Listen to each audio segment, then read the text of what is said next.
Bien, qué vamos a estudiar el día de hoy?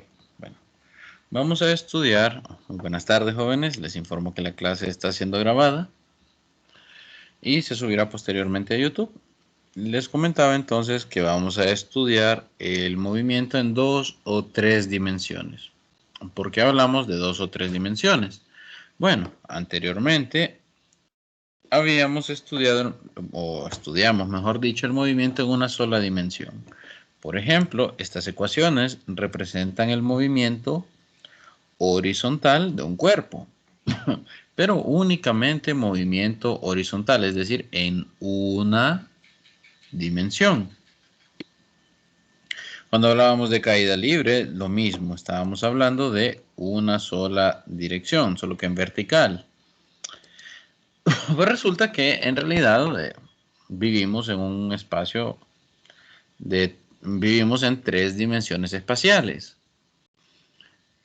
De manera que pues tenemos, si queremos ubicar un objeto en algún punto, imagínese usted que si está en su habitación, hay una mosca hay una mosca en la esquina de su habitación sobre el suelo.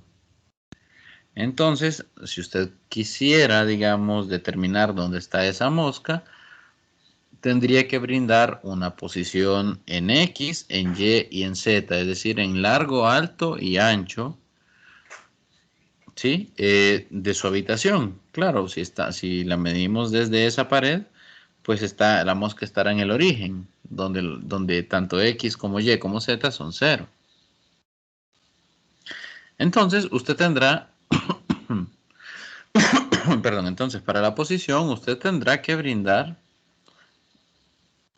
eh, estas tres coordenadas en cada uno de los ejes. De manera que en general la posición o el desplazamiento, mejor dicho, dado que es un vector, va a tener 3 componentes, X, Y y Z. Los podemos ver aquí, representados como I, J y K. Aquí.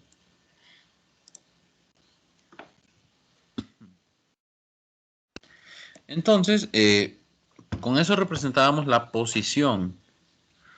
Si queremos encontrar el desplazamiento, pues ya habíamos dicho que el desplazamiento es posición final menos posición inicial. De manera que el desplazamiento estaría dado por este vector delta R que tenemos acá.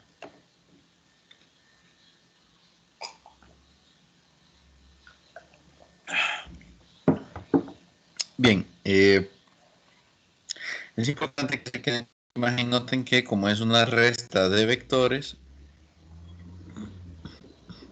el vector resultante apunta de R1 a R2. ¿Sí?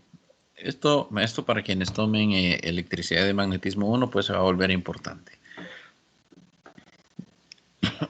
Que son los estudiantes de ingeniería eléctrica e ingeniería química. Bien, entonces ahora el desplazamiento está dado en 3 dimensiones. Si se fijan, simplemente coordenada en X final menos coordenada en X inicial, coordenada en Y final menos coordenada en Y inicial, y con su respectiva coordenada Z final menos Z inicial, en dirección del vector K, bueno, respectivamente I, J y K.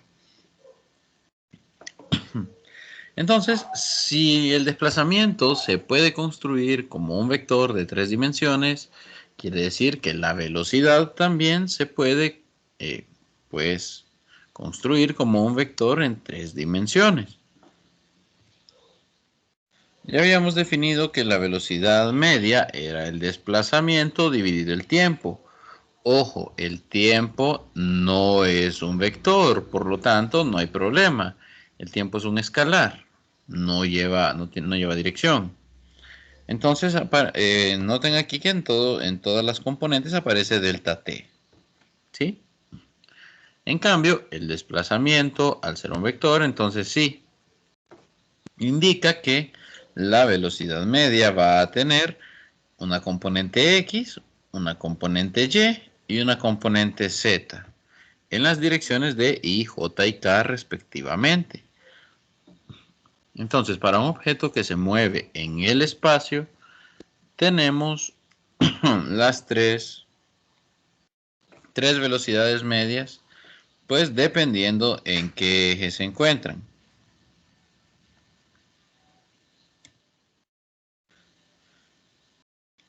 Ok, si calculamos el límite, cuando el tiempo tiende a cero, ya usted no tiene una velocidad media, sino que tiene una, pues, velocidad instantánea, que está dada por la derivada de la posición con respecto al tiempo. Esto es, por ejemplo, esto es para... Ok, esto quizá no, esto ustedes no lo han visto, pero... Esto ustedes no lo han visto, se va a ver hasta cálculo 3 o hasta electricidad de magnetismo 1.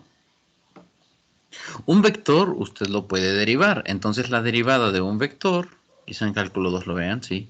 La derivada de un vector es la derivada de cada una de sus componentes. Es decir, si yo derivo el vector velocidad, sería la derivada de la componente x con respecto al tiempo, la derivada de la componente y con respecto al tiempo y la derivada de la componente z con respecto al tiempo en las direcciones i, j y k. Entonces, quizá ese concepto sí es nuevo. Usted un vector lo puede derivar, ¿sí? Y obtendríamos eso, ¿verdad? La derivada de la posición con respecto al tiempo. Se sigue manteniendo esa definición, solo que ahora, digamos, tendría que hacer, si quisiera calcular esta velocidad, tendría que calcular tres derivadas. Una en dirección de I, otra en dirección de J y otra en dirección de K. Aquí se tiene que seguir manteniendo que la velocidad, pues, sea tangente a la trayectoria. Eso se sigue manteniendo. Y que su magnitud sigue siendo, si ustedes se fijan, la magnitud de la velocidad seguirá siendo el cuadrado de cada una de las componentes de dicho vector velocidad.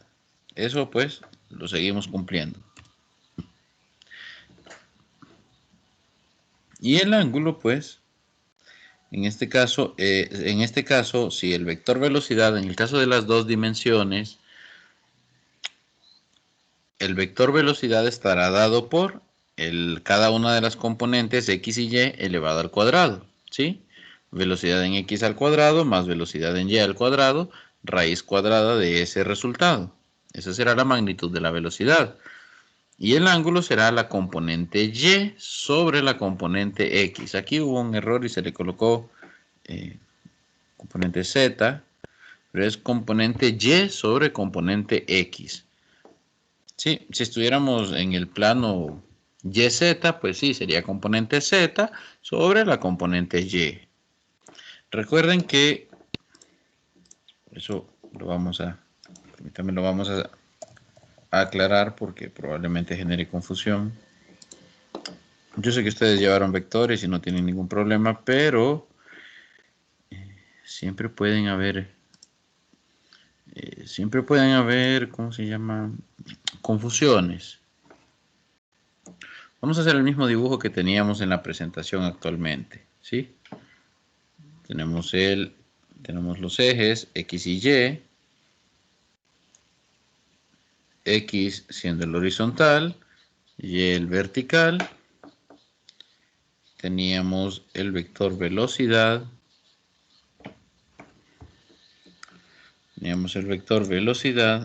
Y teníamos aquí el ángulo. ¿Sí? Entonces, la tangente de este ángulo es igual al lado opuesto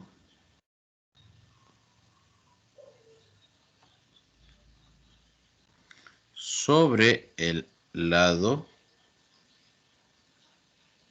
adyacente. ¿Sí?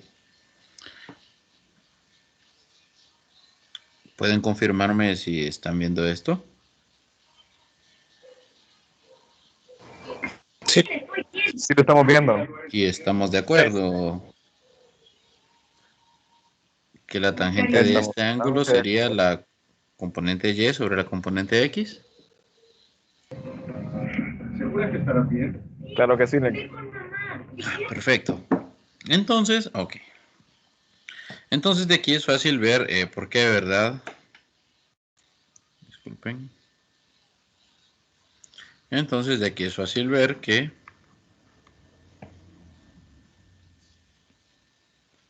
el ángulo sería la tangente inversa de la componente y sobre la componente x. Bien, entonces, lo hago porque aquí en la presentación sale componente z sobre componente y. No, es componente y sobre componente x, porque estábamos hablando de este plano xy. Solo para aclarar esa parte. Entonces, ¿qué es lo nuevo? Que ahora la velocidad tiene una componente en X, una componente en Y y posiblemente, si el ejercicio fuera muy complicado, una componente en Z. ¿Por qué debe tener componente en Z? Porque estudiar la velocidad con sus tres componentes espaciales nos permite a nosotros, pues, tener un modelo, digamos, más cercano a la realidad, porque en la naturaleza, en el mundo real, los objetos se mueven en tres dimensiones. Dependiendo de cómo uno lo observe, puede reducirlo a un movimiento en dos dimensiones. Pero en general es un movimiento en tres dimensiones. Para quienes estudian física, pues luego cuando entren a estudiar la parte de relatividad, van a estudiar que no son solo tres dimensiones, se añade el tiempo como una dimensión más, pero eso es harina de otro costal. Todavía no llegamos ahí. Estamos entonces en nuestras tres dimensiones y por eso aclaro que son tres dimensiones espaciales, porque la cuarta es una dimensión temporal. Bien, entonces, aclarado lo de la tangente, el movimiento en dos dimensiones, nosotros lo vamos a estudiar en X y Y. ¿Existe la aceleración escrita así en forma vectorial para los tres ejes? Sí, existe. Simplemente recuerden, se construye igual que como construimos la velocidad. Simplemente es dividir el vector velocidad entre el tiempo. Para la aceleración media, pero si usted quiere la instantánea, la derivada de la velocidad en x con respecto al tiempo le va a dar la componente x de la aceleración. La derivada de la velocidad en y con respecto al tiempo le va a dar la componente en y de la aceleración. Y derivar la componente z de la velocidad con respecto al tiempo le va a dar pues la aceleración en el eje z.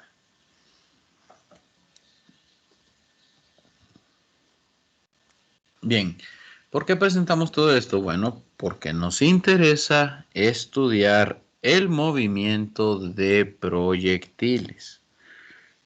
Nos interesa estudiar el movimiento de proyectiles. Entonces, ¿qué consideraciones hacemos para el movimiento de proyectiles? Sería este movimiento que pueden observar en pantalla. Un objeto sale lanzado desde el suelo y todo objeto que usted lance al aire formará esta parábola que pueden observar en pantalla, donde la aceleración es hacia abajo y únicamente hacia abajo. Observen, la velocidad ahora pues es un vector que tendrá dos componentes, componente y y componente x.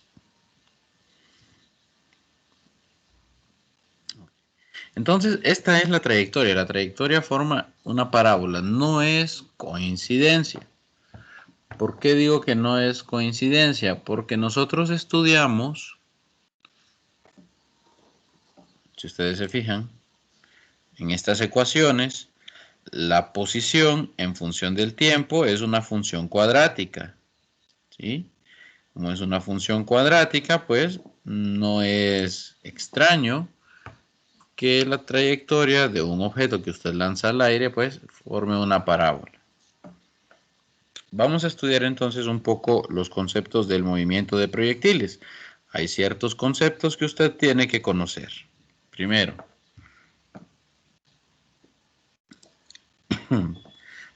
y digamos, de los más importantes de todos, aquí arriba. En la cima de la trayectoria, el proyectil tiene velocidad en y igual a 0. Si bien su velocidad en y es igual a 0, observen que su velocidad en x no es 0. Y siempre tendrá una aceleración igual a la gravitatoria. Igual a la aceleración gravitatoria. Bien, lo otro es que como la velocidad, permítame un momento, como la velocidad es,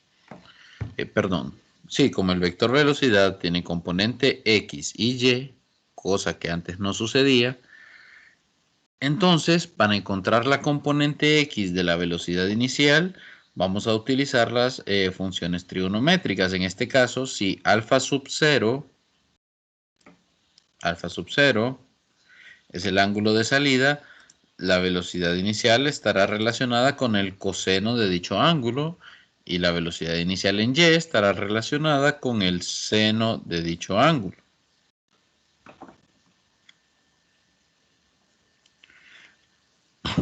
Lo otro que aplica es que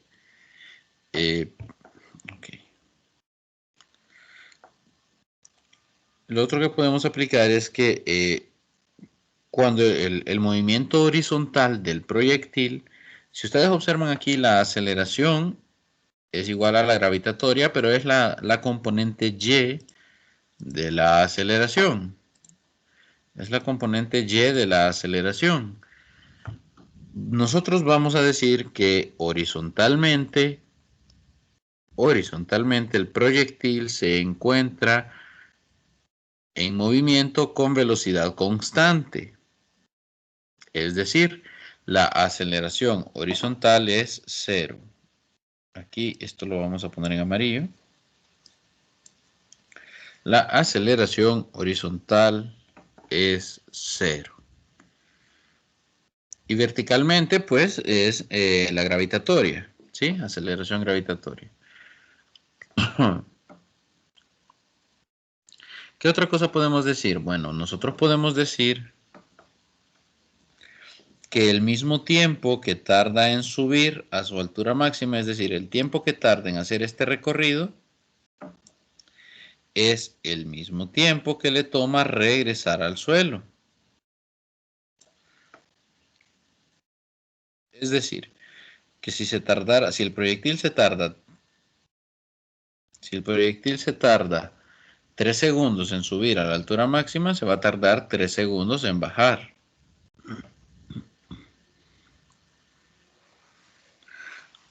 Perdón.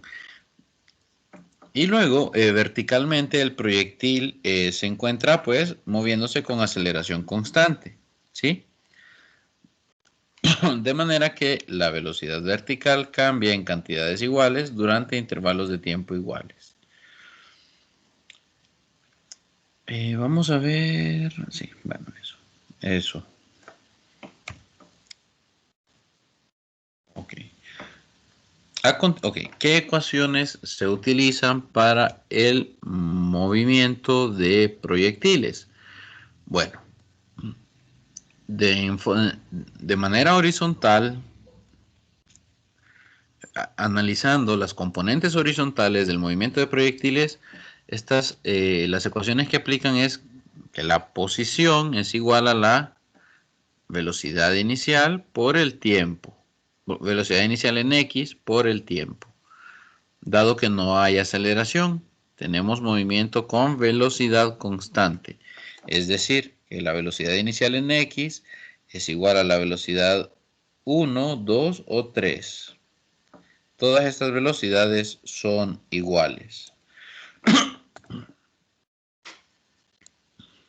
Eso se refleja en esta ecuación de aquí. Uy, perdón. Entonces, el recorrido en X es igual a la velocidad inicial en X por el tiempo. ¿Qué pasa con el recorrido en Y? Bueno, el recorrido en Y estará dado por esta ecuación, que es la misma ecuación que utilizábamos en caída libre. Es la misma ecuación,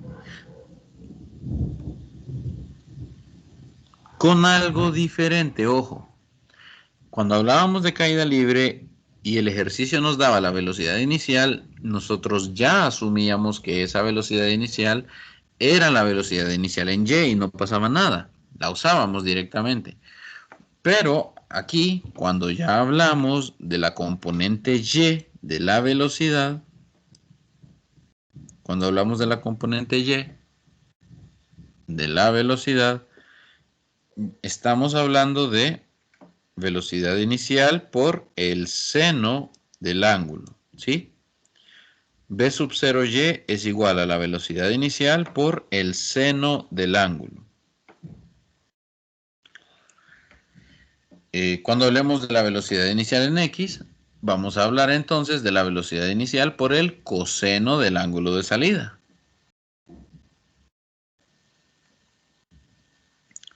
Y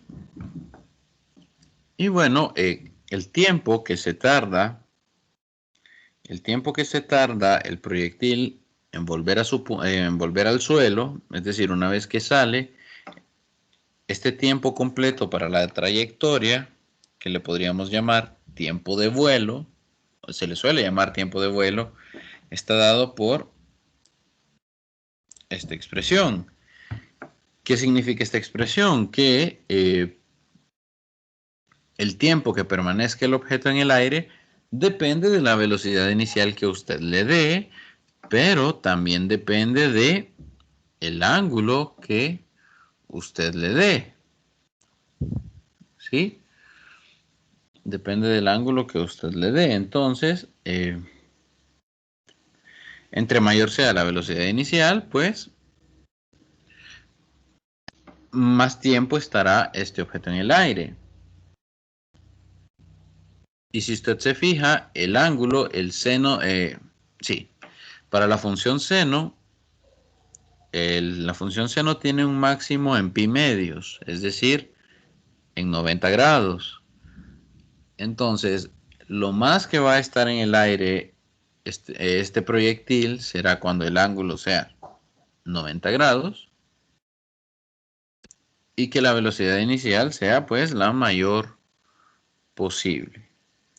¿Qué va a pasar cuando ocurra eso? Bueno, si el ángulo es de 90 grados, la componente X de la velocidad es 0 y entonces no hace recorrido en X este proyectil. Este proyectil solo sube y vuelve a bajar. Si bien es cuando el proyectil más tiempo va a estar en el aire, pues a usted no le va a ser muy útil porque horizontalmente no se va a mover este proyectil. Y lo usual, cuando usted lanza un proyectil, es que usted le quiere pegar a un blanco. Y este blanco no está en el mismo punto que se lanza el proyectil. Piensen ustedes que quieren lanzar pues un misil o con una onda quieren lanzar una roca o simplemente con su mano quieren lanzar una pelota porque están jugando. No les sirve de nada lanzarla hacia el aire a 90 grados, a menos que estén jugando solos, ¿verdad? Pero lo usual es que juegue con otras personas. Entonces, hay ciertas ecuaciones que ya podemos dar, que podemos deducir, ¿sí? Que podemos deducir. Dos de ellas serían una ecuación para la altura máxima y para la distancia recorrida en el eje horizontal. Entonces, la altura máxima, acuérdense, la altura máxima tenía La altura máxima tenía por condición que la velocidad en Y, en ese punto, es 0. Entonces, ya utilizando esta ecuación, se puede encontrar, ¿cómo se llama? Se puede encontrar la altura máxima. Y vamos a obtener que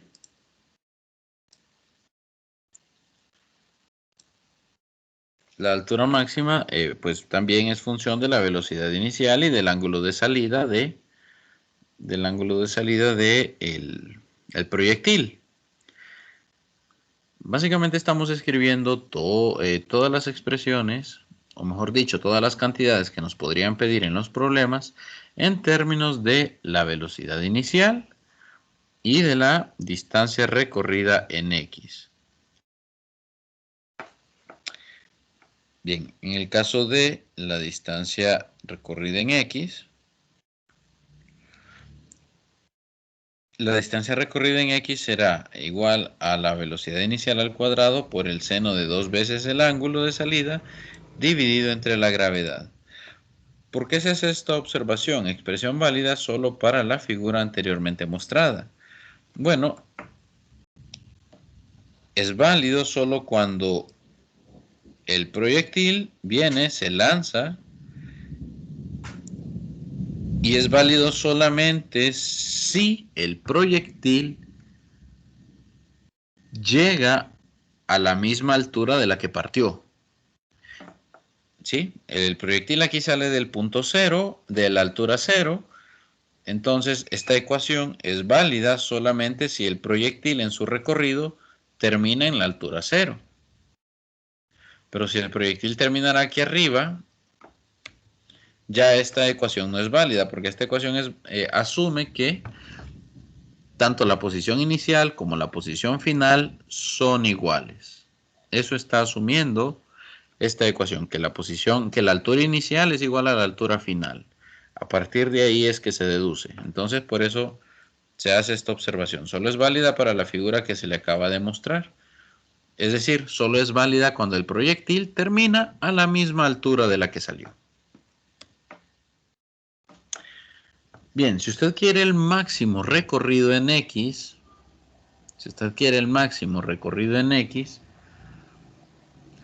tiene que lanzar el proyectil a 45 grados. ¿Por qué a 45 grados? Recuerde que si la función seno, cuando el ángulo vale 0, la función coseno es máxima, pero la función seno es mínima. Entonces, a medida que el ángulo va aumentando, la función coseno va disminuyendo su valor y la función seno va aumentando su valor. Entonces, el punto donde ambas funciones tienen el mismo valor es en pi cuartos, es decir, en 45 grados. Y por eso es que ahí tenemos, digamos, el máximo recorrido en el eje X. Es en ese ángulo.